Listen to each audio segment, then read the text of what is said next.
আসসালামু আলাইকুম। আমি দক্ষিণ কোরিয়ার ইয়ংইন সিটিতে আছি। আজকে সন্ধ্যা কইরা আমার এক বন্ধুর বাসায় যাইতেছি। আমার কোম্পানির পাশের কোম্পানি। বন্ধু দাওয়াত করলো, আমি একা একা হাঁটতেছি, আমার সাথে কেউ নাই অবশ্য। রাস্তাটা অনেক সুন্দর, এখানে ভালো কয়েকটা কোম্পানি আছে। এই যে আমি একলা রাস্তায় হাঁটতেছি, কেউ নাই আমার সাথে।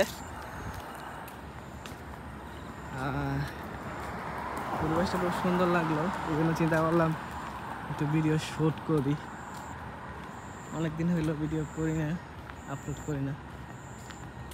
দক্ষিণ কোরিয়ার পরিবেশগুলো অনেক সুন্দর। এই দেখেন গাড়ি, এখানে প্রাইভেট কারের যে একটা অবস্থা। দক্ষিণ কোরিয়াতে প্রায় 6 কোটি লোক আছে, 6 কোটি লোকের 3 কোটি প্রাইভেট কার। অবাক, মানে প্রত্যেকটা ঘরে ঘরে একজন, মানে একটা ফ্যামিলিতে যদি 3 জন বা 4 জন লোক থাকে, আমার মনে হয় প্রত্যেকেরই আলাদা আলাদা গাড়ি আছে। এটা হচ্ছে মানে দক্ষিণ কোরিয়াতে গাড়ি মোটামুটি ভালো কম দামেই পাওয়া যায়। তবে এখানে জীবনমান উন্নত, এখানে স্যালারি বেশি, টাকা পয়সা অনেক। এই হিসাবে দক্ষিণ কোরিয়াতে গাড়ির দাম কম। যদি বাংলাদেশের প্রেক্ষাপট আমরা হিসাব করি, একটা শ্রমিক বা একজন বড় অফিসার কত কামায়, ওই হিসাবে ওইখানে টাকার অ্যামাউন্টও বেশি, গাড়ি কিনতে টাকাও লাগে বেশি। দেখেন কত সুন্দর পরিবেশ। এখানে মানে এটা বোঝা যায় যে এখানে একটা পাহাড় আছে, কৃত্রিমভাবে তারা পাহাড় করে রাখছে, সুন্দর।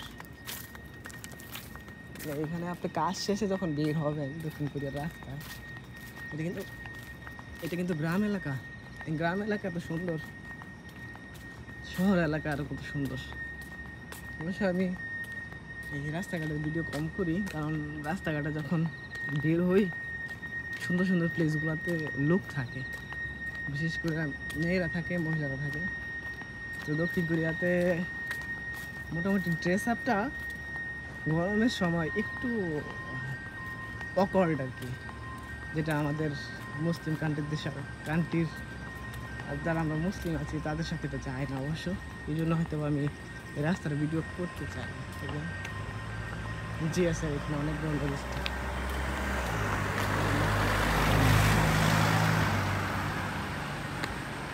রাস্তাঘাট কত ক্লিয়ার এবং ক্লিন।